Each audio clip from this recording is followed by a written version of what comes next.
e hoje eu vim falar de coisa boa. Eu quero te convidar para assistir esse que é o primeiro episódio do Abrafarma Talks. Eu vou receber aqui grandes nomes da saúde do Brasil para um bate-papo sobre as transformações promovidas pela Abrafarma e sobre o novo papel da farmácia na vida dos brasileiros. São 30 anos de história da Abrafarma, inovando no jeito de cuidar. E a gente vai te contar tudo. Eu sou a Mariana Godoy e a partir de agora nós estaremos juntos no Abrafarma Talks. Sejam todos muito bem-vindos ao mais novo canal de entrevistas sobre o varejo farmacêutico nacional. Vamos aqui entrevistar personalidades, empresários, formadores de opinião que fazem parte dos 30 anos da Abrafarma e do setor. Com certeza teremos aqui histórias e debates riquíssimos que vão mostrar a incrível transformação das farmácias ao longo do tempo e como elas estão atuando em favor da saúde de milhões de brasileiros. Nada melhor do que abrir essa série com Sérgio Mena Barreto, ele que é consultor, escritor e que desde o ano 2000 é o CEO da Abrafarma. Oi, Sérgio, tudo bem? E aí, Mariana, obrigado pelo convite. A Abrafarma representa as 26 maiores redes de farmácia do país, responde por 45% das vendas de medicamentos no país. Eu agradeço mais uma vez a presença do Sérgio e já vou fazer a minha primeira pergunta. Para mim também é uma honra participar desse projeto. Muito obrigada pelo convite. Para começar, como é que você resume essa evolução do varejo e das próprias redes associadas à Abrafarma ao longo desses últimos 30 anos? Mudou tudo, né? Mudou muito, completamente. Eu estava lembrando o último número que eu tinha, ou o mais antigo número que eu tinha da Abrafarma, em 1995. Nós éramos 800 lojas, faturávamos R$1 bilhão, fazíamos 100 e poucos milhões de atendimentos por ano. Hoje temos 10 vezes mais lojas, 8.500 lojas, fatura R$56 bilhões. Olha a mudança de 1 para 56. E quase 890 milhões de atendimentos. Então, esse varejo hoje que a gente tem no Brasil é uma coisa impressionante. Não fica nada a dever ao que a gente tem fora do país, né? E é muito prazeroso a gente estar fazendo esse tipo de varejo que a gente faz hoje, sabe? Então, você fala que houve mudanças, mas também já diz que foram mudanças para melhor. Sem dúvida, sem dúvida. Grandes mudanças para melhor. Eu me lembro muito bem de quando eu era criança, eu tinha medo de entrar em farmácia.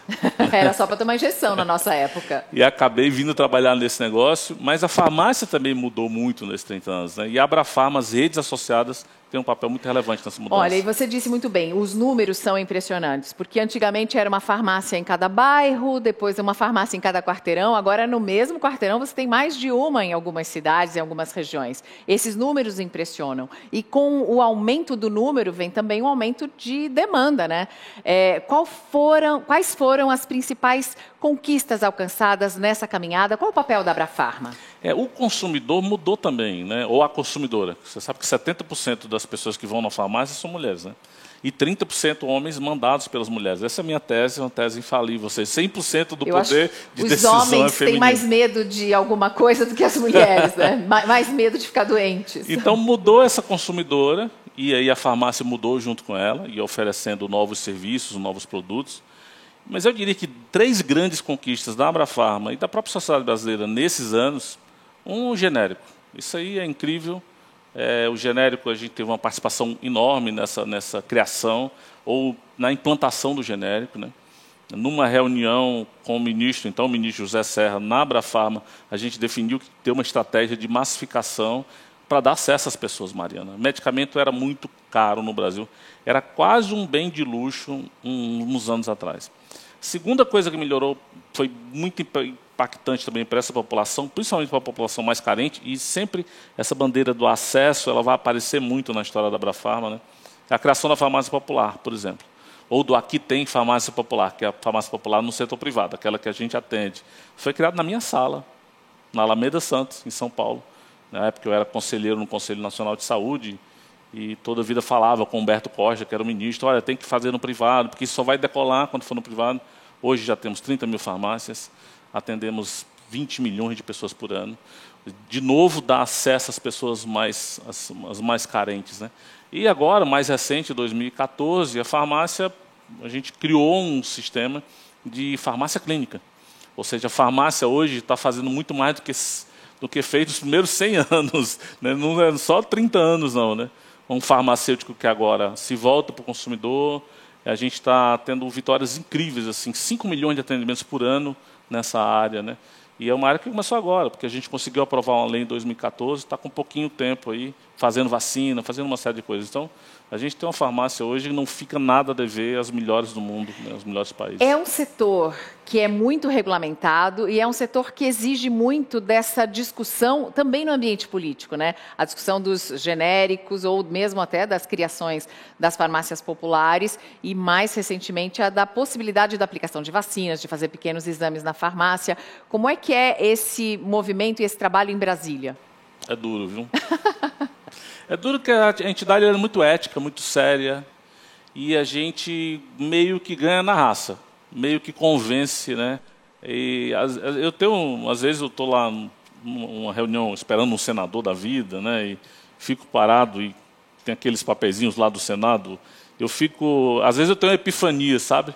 De olhar, caramba, olha, uma defesa de tema que a gente vai fazer aqui pode impactar milhões de pessoas, pode impactar a vida, pode mudar a vida das pessoas literalmente, né? Então é muita conversa, sabe, Mariana? É muita visita, é muita reunião.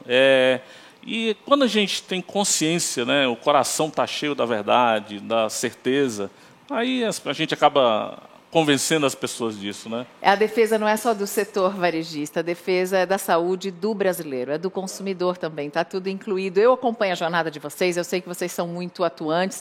Onde é que a Abrafarma vai buscar inspiração para propor as mudanças que são necessárias? A gente conhece muito do Brasil. A gente está em quase 1000 cidades, então a gente conhece muito do balcão. Eu mesmo fui uma pessoa que vim do varejo, né? Então eu tenho 30 e poucos anos nesse setor. E uma das coisas que eu fazia muito era estar no balcão da farmácia, acompanhando. Então, esse olhar para o consumidor, fazer pesquisa, isso é uma coisa que nos inspira e a gente sente a dor dele, né? Então, essa questão do acesso, do medicamento ainda tem 36% de impostos no Brasil, é um absurdo. Então, isso é uma inspiração constante. A outra veio do exterior. A gente vai muito ao exterior. Os últimos 20 anos, todos os anos, a gente foi visitar algum país com uma agenda muito específica, para ver o que se está fazendo melhor em outros países, né? Algum exemplo que você pode citar? China é impressionante. Tudo é integrado na China.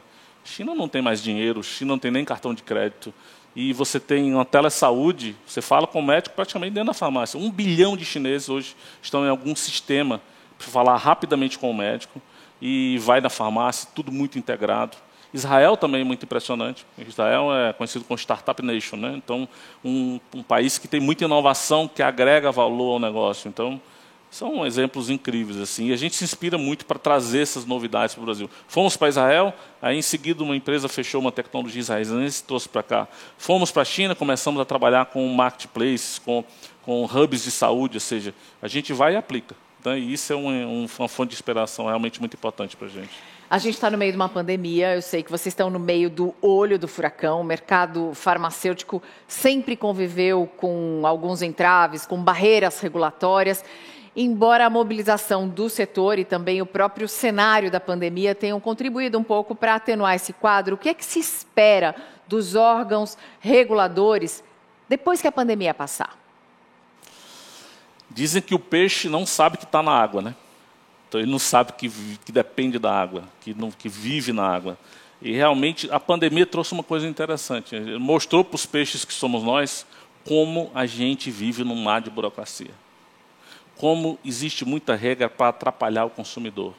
A gente se acostumou com a receita que não pode ser renovada. A gente se acostumou com a entrega a domicílio que é proibida. A gente se acostumou com tanta barreira. E a pandemia mostrou para a gente que, olha, tem que tirar essas barreiras. Então, a gente trabalhou muito duro com o governo, né, para tirar essas barreiras, ampliar prazo de receita. Para que uma pessoa da farmácia popular, por exemplo, tem que ir todo mês numa farmácia, Mariana? Por que ele não pode ir uma vez a cada 3 meses e já pegar medicamento para 90 dias? Então, são coisas que não faz sentido, entendeu? Então, nessa pandemia, a gente aprendeu que a gente tinha que tirar é um peixe, está dentro d'água, mas a gente tem que ir lá e reclamar. E eu acho que o grande legado disso, se é que tem um legado numa situação tão horrível como essa que a gente está vivendo, é justamente esse, de tentar pegar esses pequenos avanços que a gente conseguiu e levar como um legado desse Não deixar momento. retroceder, né? Não deixar retroceder. Né? Bom, vou continuar no tema da pandemia, né? Porque as farmácias já aplicaram mais de 6 milhões de testes rápidos da Covid-19. As farmácias estão apoiando prefeituras, estão apoiando algumas cidades nesse processo de vacinação, inclusive. Quero saber de você como é que você enxerga essa atuação do setor e o que é que pode ser feito para que essa contribuição venha a ser ainda maior. Já devemos ter batido, vamos passar rapidamente os 7 milhões de testes. Isso tem sido uma coisa assim, incrível ajuda para a população. Né? A população, é incrível ver, a gente tem um painel semanal e a curva vai se movimentando um pouco antes das notícias, digamos assim. Ou seja, a própria população percebe que está mais doente, começa a testar mais, é uma coisa impressionante. E olha, era uma coisa que a farmácia era proibida de fazer qualquer exame que não fosse glicemia. Isso é um legado da pandemia. Aí entra o trabalho da Abrafarma, né? Exatamente. O trabalho de convencimento, o trabalho de conversa em Brasília. Agora, uma coisa que a gente podia ajudar mais era na massificação da vacina. Sei que esse negócio da vacina é uma coisa horrível, não tem dose suficiente. Teve uma série de percalços no caminho, muitos erros, né, de programação, de planejamento do sistema público de colocar vacina na rua. Mas a gente já fez uma proposta para o governo que se as farmácias atuassem durante 2 meses e depois aplicando a segunda dose, daria para imunizar 26 milhões de pessoas. Então, a gente acredita que a fila tem que ser única. Agora, essa fila tem que andar mais rápido, né, Mariana? Tem que andar muito mais rápido. Então, se a gente conseguisse... E não só na época da Covid, as farmácias poderiam fazer parte do PNI como um local de vacinação. Sem dúvida. E sem custo, gente. A proposta que a gente fez para o governo, olha, nós queremos ajudar vocês, colocamos toda a nossa malha à disposição deles, toda a cadeia logística que a gente já tem, que a gente já abastece nossas próprias lojas, e estamos aí. Então, essa oferta foi renovada dias atrás. Espero que a farmácia possa ajudar, principalmente as vezes da Abrafarma, ajudar o Brasil nessa área também. Mais farmácias poderiam fazer ainda muito mais, não é? É uma barreira regulatória que impede esse avanço? Em que patamar estão essas discussões? O Brasil, ele é muito diferente. Nós temos muitos Brasis. É o país que cria as dificuldades para depois cobrar, para oferecer as facilidades. O teste mesmo, o teste rápido, né? É uma coisa que você tem que... A vigilância sanitária do município tem que aprovar a oferta na farmácia. A vigilância do município? Do município. Então, imagina não é a Anvisa, o órgão federal? Não é.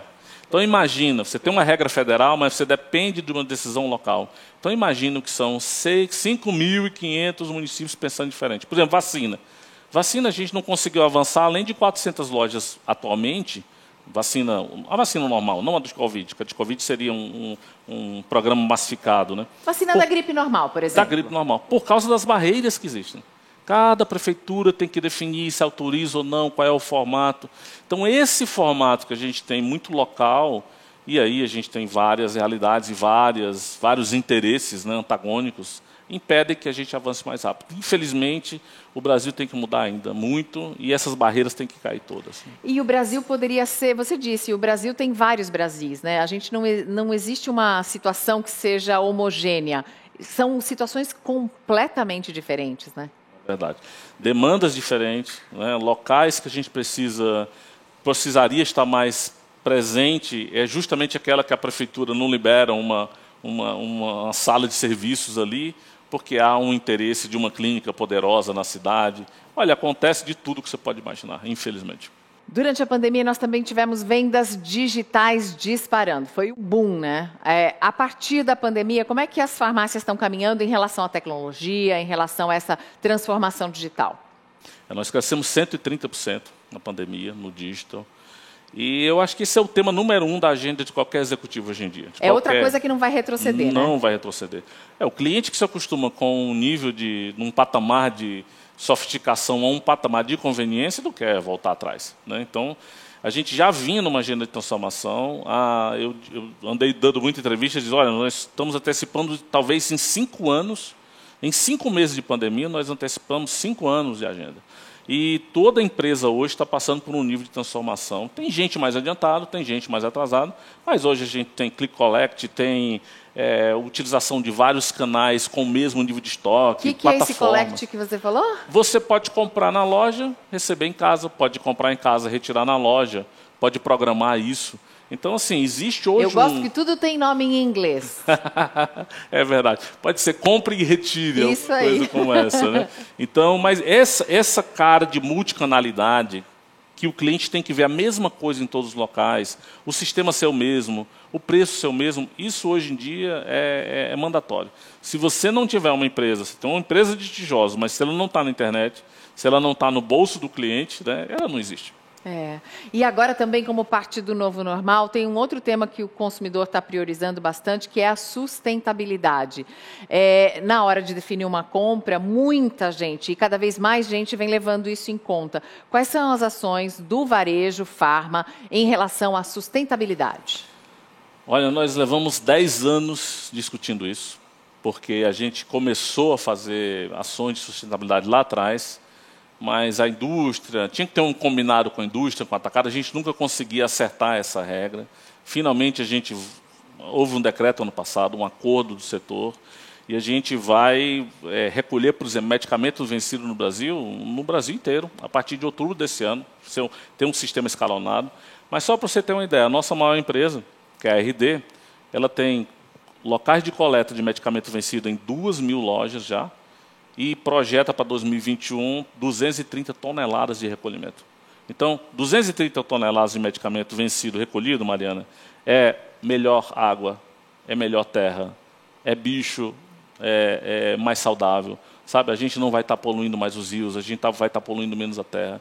Então, a gente já tem esse compromisso. Agora, o setor inteiro, farma, indústrias, atacados, também estão com esse compromisso. A gente fechou isso. Tem um comitê trabalhando, então a gente também vai melhorar o Brasil nessa área.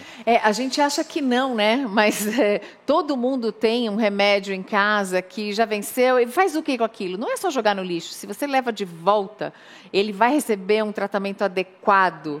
E a gente não imagina que poderia poluir um rio, poderia poluir uma água, mas a gente está num país que nem tem saneamento básico para todo mundo ainda, né? Tem muito a ser feito, muito a caminhar. Para concluir, eu quero saber como é que você vê o varejo farmacêutico nos próximos 30 anos. Quando eu era criança, os Jetsons, que era uma família do futuro, era o meu desenho preferido. E eu gostaria de, obviamente, ver uma farmácia daqui a 30 anos com uma cara de Jetsons. Tá. Sem papel. Sem papel. Integrada totalmente com o sistema de saúde, com o seu celular. Integrado ao sistema de saúde é o quê? Com todas as... O seu celular que vai atender, o seu relógio que vai atender a fazer... Com o meu plano de saúde e com o SUS também. Com tudo. E está conectado com a farmácia. Que a farmácia possa fazer curadoria. Ou seja, a partir do seu perfil de consumidora, né, entregar propostas de valor, ou seja, produtos, propostas de suplementos, antes daquilo que você precisa. Né? Ou seja, que seja um negócio totalmente sem fricção. Eu acho que o mundo dos Jetsons era um mundo sem fricção, ou seja, tudo fácil, tudo funcional. Eu acho que a gente vai chegar lá, sim. Então, ele teria um quezinho, a farmácia do futuro teria um quezinho da farmácia de antigamente, quando a gente conhecia o farmacêutico, ele conhecia a gente, sabia o nosso nome. Muita tecnologia embarcada, high-tech, mas high-touch. Ou seja, muita tecnologia, mas sem perder o contato humano, né? Porque isso é o que faz toda a diferença. E com muita identificação entre um e outro, né? Porque depois que a gente escolhe uma farmácia para chamar de sua, a gente fideliza. É isso aí. Então, agora eu vou encerrar pedindo para o Sérgio deixar uma mensagem para todos os brasileiros. Nós temos muito orgulho da farmácia que a gente construiu, daquilo que a gente está deixando como um legado para as próximas gerações. E podem continuar com a gente, sabendo que a gente é movido pela saúde. Tudo que a gente vai fazer tem um cliente no meio, tem a saúde no meio, e a gente pretende fazer com que essa farmácia, que já é tão interessante, possa sim cada vez mais contribuir com a saúde de todos nós. Muito obrigada, Sérgio, pela entrevista. Muito obrigada a você pela companhia e que venham muitos outros Abrafarma Talks. No próximo episódio teremos Alberto Serrentino, que é fundador da Varese Retail, e o Eduardo Terra, que é presidente da Sociedade Brasileira de Varejo e Consumo. Eu quero lembrar vocês para ativar o sininho do canal, depois de fazer a inscrição, tá? Ativa ali o sininho e você vai saber quando o Abrafarma Talks estiver no ar. Obrigada, até a próxima.